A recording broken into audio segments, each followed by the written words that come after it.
Kinetic energy एक standard energy का definition है हाफ एम वी स्क्वायर, जहाँ पर M is the mass of the particle. बहुत सारे पार्टिकल्स हैं तो आप सम कर दीजिए। कॉन्टिन्यूस बॉडी है तो आप इंटीग्रेट से भी निकाल सकते हैं कई बार। अगर कॉन्टिन्यूस बॉडी है तो आप ये भी कर सकते हैं half D M V square, कुछ भी कर सकते हैं। बट ध्यान रखिए काइनेटिक एनर्जी स्केलर क्वांटिटी है। और इम्पॉर्टेंट बात, like work kinetic energy also depends on frame of reference. कोई इस तरह की गाड़ी चल रही है तो ये वाला ऑब्जर्वर ब्लॉक रखा हुआ है, कई बार मैंने एग्जांपल लिया है तो आपको काफ़ी पिक्चर क्लियर होगी कि इस ब्लॉक जो है, ये जो अंदर वाला ऑब्जर्वर, इसकी काइनेटिक एनर्जी जीरो बताएगा अगर ये वी नॉट स्पीड से जा रही है। बाहर वाला कितनी बताएगा, half M V naught square. ठीक है, तो इसलिए मैं कहता हूँ सब फ्रेम डिपेंडेंट है, वर्क एनर्जी पोटेंशियल एनर्जी सब कुछ। ठीक है, अब बहुत क्रूशियल स्टेप की तरफ बढ़ रहे हैं बेटा हम। 99% प्रॉब्लम, 99 तो 95% प्रॉब्लम मैं इसी से सॉल्व करता हूँ, वर्क एनर्जी थ्योरम। तो मैं इसमें बहुत गहराई से, बहुत ही छोटा सा डेरिवेशन है, आपका थोड़ा लिंक हो जाएगा सब्जेक्ट से, इसलिए बताने जा रहा हूँ। वर्क एनर्जी थ्योरम और काइनेटिक एनर्जी थ्योरम किसको कहते हैं? वर्क एनर्जी थ्योरम और काइनेटिक एनर्जी थ्योरम का क्या मतलब है, क्या होती है वर्क एनर्जी थ्योरम? ठीक है, वर्क एनर्जी थ्योरम को निकालने का बहुत सिंपल तरीका देखिए। सबसे पहले पार्टिकल से शुरू कर रहा हूँ, पार्टिकल के लिए लिख रहा हूँ, फिर मैं सिस्टम ऑफ पार्टिकल्स के लिए भी प्रूफ कर दूंगा। ठीक है ना? तो for a particle of mass M, for a particle of mass small m, ठीक है, काइनेटिक एनर्जी क्या होती है? काइनेटिक एनर्जी होती है 1/2 mv स्क्वायर। यही होती है पार्टिकल की kinetic energy, half M V square. किसी को दिक्कत तो नहीं यहाँ तक प्रूफ में, कहीं दिक्कत आ गई हो, आगे बढ़ ही नहीं पा रहे हैं, पता नहीं क्या लिख दिया, ऐसा तो नहीं है किसी के साथ? सब समझ पा रहे हैं? पार्टिकल मास एम का है तो उसकी काइनेटिक एनर्जी आप क्या लिखेंगे? हाफ एम वी स्क्वायर लिखेंगे। अब आप डिफरेंशिएट कीजिए इसको टाइम के रिस्पेक्ट में। टाइम के रिस्पेक्ट में इसका डिफरेंशियल क्या हो जाएगा? D K by D T M by two twice of V D V by D T, ये आ जाएगा twice of V D V by D T. ये आपका rate of change of kinetic energy आ गई। तो D V by D T क्या होगा आपका? D V by D T क्या होगा आपका? ये समझ पा रहे हैं क्या होता है D V by D T? बताया कि मैंने आपको कभी सर्कुलर मोशन या और कहीं कुछ बताया हो, या आज तक मैं आपको D V by D T नहीं बता पाया हूँ? मैं हमेशा D V vector by D T बताया था। Very good very good. तो ये आपका क्या हो जाएगा? Tangential X. इसलिए बोलता हूँ बेटा बहुत जगह यूज होता है A vector equals to D V vector by D T, but D V by D T is just कुछ नहीं है, ये आपका टेंजेंशियल एक्सलरेशन है, एम ए टी हो गया। ठीक है, तो एम इंटू ए टी से मतलब कोई भी पार्टिकल किधर भी कैसे भी पाथ पे जाना है, कोई कंडीशन इसकी नहीं है, बहुत जनरल डेरिवेशन है। और इस पर जाते जाते मान लो इसका वेलोसिटी वेक्टर इधर है और सारे फोर्सेस का रिजल्टेंट फोर्स इस पर ऐसे लग रहा है। ठीक है, थीटा एंगल है। ठीक है, तो मैं इस इधर जो कंपोनेंट है सारे फोर्सेस का मिलके रिजल्टेंट फोर्स का, वो टेंजेंशियल एक्सलेरेशन 80 है। तो मैं एम 80 को क्या लिख सकता हूँ? टेंजेंशियल फोर्स लिख सकता हूँ क्या? एफ टी इंटू वी लिख सकता हूँ क्या? देखो एक बार, दिक्कत तो नहीं किसी में? जो डायरेक्ट फोर्स का कंपोनेंट अलोंग द वेलोसिटी आ रहा है उसको मैं क्या लिखूंगा? एम 80, या फिर उसको टेंजेंशियल कंपोनेंट ऑफ फोर्स। और मान लो रिजल्टेंट फोर्स वेलोसिटी के बीच थीटा एंगल बन रहा है, तो अब ये टेंजेंशियल क्या हो जाएगा? एफ आर कॉस थीटा बन जाएगा। तो D K by D T किसके बराबर आ रहा है? F R cos theta into V के बराबर आ रहा है, resultant force cos theta into V. ठीक है, अब आप देखो theta is the angle between both vectors, तो F R V cos theta को क्या मैं ऐसे लिख सकता हूँ क्या? F R dot V vector. यहाँ तक बताइए किसी को दिक्कत तो नहीं है? पार्टिकल की काइनेटिक एनर्जी का एक्सप्रेशन लिख के मैंने जस्ट उसको डिफरेंशिएट कर दिया है, तो मेरे पास जो rate of change of kinetic energy निकल के आया वो F R vector dot F R vector के रिजल्टेंट फोर्स। रिजल्टेंट फोर्स क्यों आया? क्योंकि एटी क्या, टेंजेंशियल एक्सिस, मतलब बहुत सारे फोर्सेस लग रहे होते हैं। ठीक है, पार्टिकल के ऊपर बहुत सारे फोर्सेस लग रहे होते, तो रिजल्टेंट फोर्स अगर एफ आर वेक्टर होता तो उसी से रिजल्टेंट टेंजेंशियल एक्सलरेशन आता ना, नेट टेंजेंशियल एक्सलरेशन, क्योंकि D V by D T क्या है? Net tangential acceleration. तो मैंने रिजल्टेंट फोर्स मान लिया, और ये आपका एम ए टी को मैंने रिजल्टेंट फोर्स का जो टेंजेंशियल कंपोनेंट है वो हो जाएगा। अब मान लो net force F R vector और वी वेक्टर के बीच कोई जनरल एंगल थीटा है, तो इसलिए आपने उसको एफ आर कॉस थीटा लिख दिया, और from definition of dot product because theta is the angle between F R vector and V vector. ठीक है, तो इसलिए हम इसको लिख सकते हैं F R vector dot V vector. तो अब इसको थोड़ा सा और सिंप्लीफाइड कर देते हैं कि हमें एक बहुत बढ़िया एक्सप्रेशन मिल जाए हमेशा के लिए। ठीक है, तो आपने क्या निकाल लिया कि कोई पार्टिकल रैंडम पाथ पे जा रहा था, वेलोसिटी वी वेक्टर थी, resultant force F R vector था, बीच का एंगल थीटा था। यहाँ तक पहुंच गए आप लोग। और फिर आपने ये भी देख लिया D K by D T क्या लिखा गया है अभी, F R vector dot V vector लिखा गया है। ठीक है, मैं थोड़ा सा वी वेक्टर की डेफिनेशन भी यूज कर दूं, यहाँ पर क्या जाता है। तो वी वेक्टर क्या होता है, rate of change of displacement D R vector upon D T. ठीक है, वेलोसिटी वेक्टर क्या होता है, rate of change of position vector होता है। अब dt को हटा दीजिए, आप देखो dt में हटा रहा हूँ दोनों तरफ से, तो डी के क्या निकल के आ गया आपका, F R vector dot D R vector निकल के।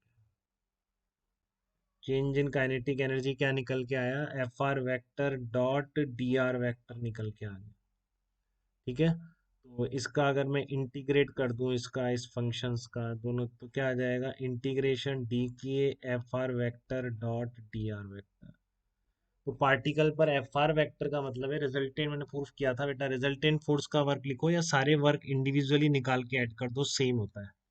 ठीक है, तो ये क्या बन जाएगा, work done by all the forces integration D K मतलब क्या होता है, चेंज इन काइनेटिक एनर्जी। ठीक है ना, इंटीग्रेशन डीके का क्या लिख दोगे आप, डेल्टा की। तो आपका इंटीग्रेशन एफ आर वेक्टर जिसकी जगह तो आ गया work done by all the forces equal to change in kinetic energy of the particle. तो बड़ा सिंपल सा ही डेरिवेशन था, कुछ था नहीं इसमें, बट आप तक बात पहुंच पाई क्या बेटा, किसी पार्टिकल पर लगने वाले सारे फोर्सेस का net work done will be equal to change in kinetic energy of the particle. ठीक है, तो ये इंडिविजुअल पार्टिकल के लिए था। अगर मैं फॉर सिस्टम ऑफ पार्टिकल्स बात कर लूँ, for system of particles,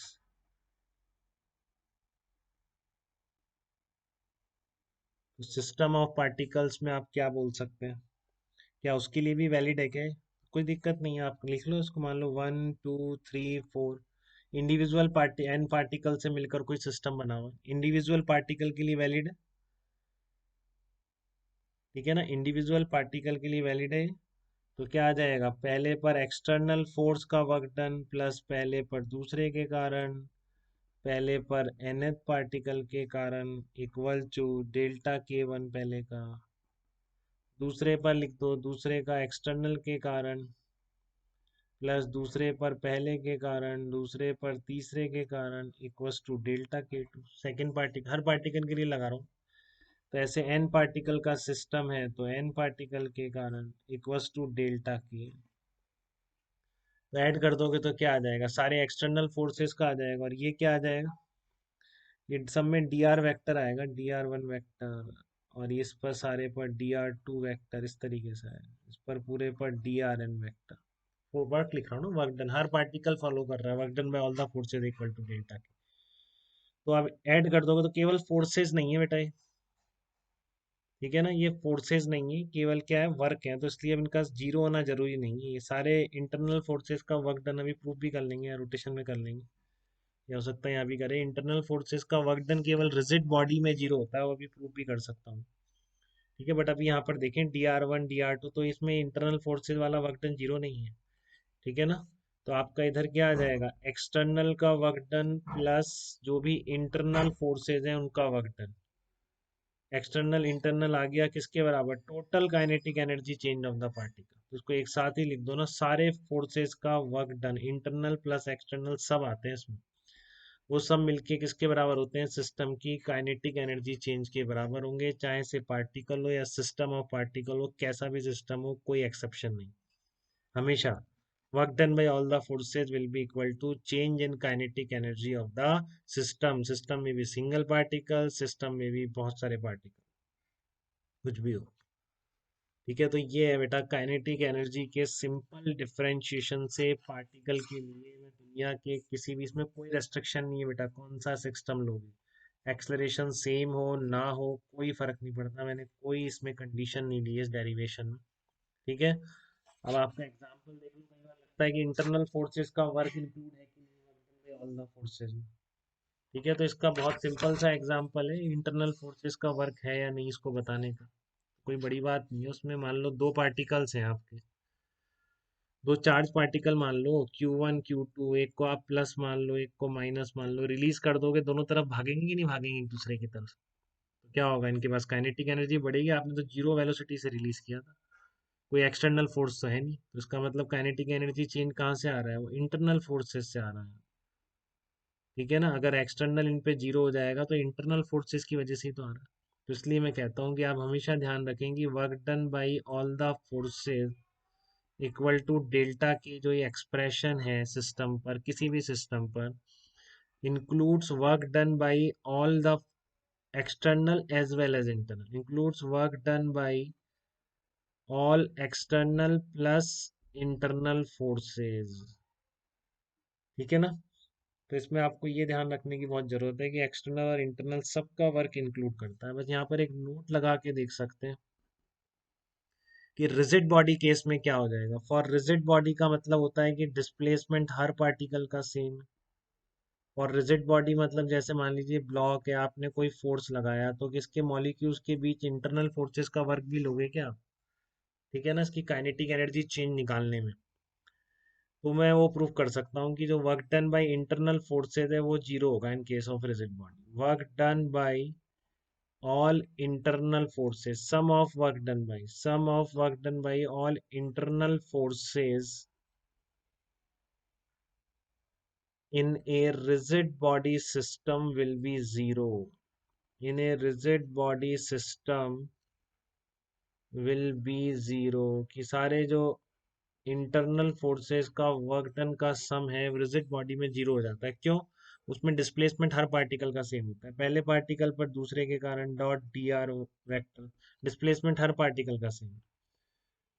one particle पर थर्ड पार्टिकल के कारण डॉट डी आर वेक्टर ऐसे लिखोगे, फिर दूसरा पार्टिकल लोगे उस पर पहले के कारण प्लस दूसरे पार्टिकल पर तीसरे के कारण, ये है इंटरनल फोर्सेस का वर्क डन का सम।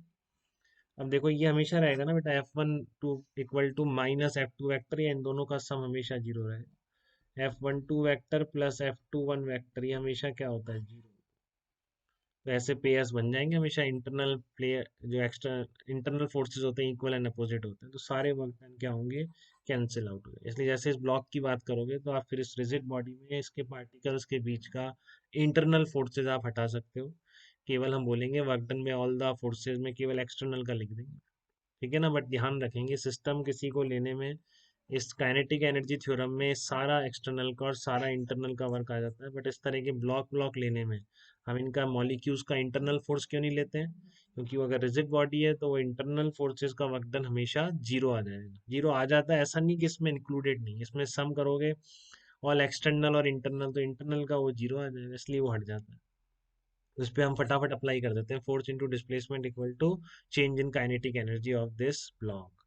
बट कैसे पार्टिकल से हम बिल्कुल रिजिड बॉडी तक ट्रांसफर हुए या एक्सटेंडेड ऑब्जेक्ट तक ट्रांसफर हुए?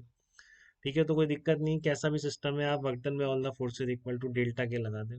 ये थोड़ा सा मैंने बता दिया है कि आपको लगे कई बार इस ब्लॉक के मॉलिक्यूल्स का इंटरनल फोर्स क्यों नहीं लिया मैंने, तो वो रिजिड बॉडी अगर ब्लॉक है तो वो जीरो ही आएगा। अगर जैसे इस तरह की रिजिड बॉडी नहीं है, ये दो पार्टिकल रिजिड बॉडी थोड़ी है, इनके बीच की डिस्टेंस कम हो रही है, तो यहाँ पे इंटरनल फोर्सेस का वर्क डन जीरो नहीं होगा। तो वही तो यहाँ पर काइनेटिक एनर्जी चेंज के निकल के बराबर आए। ठीक है ना, तो इन बातों का ध्यान रखें, किसी का कोई तकलीफ यहाँ तक काइनेटिक एनर्जी थ्योरम के इंटरप्रिटेशन में, डेरिवेशन में for particle, system of particles, तो आप मुझे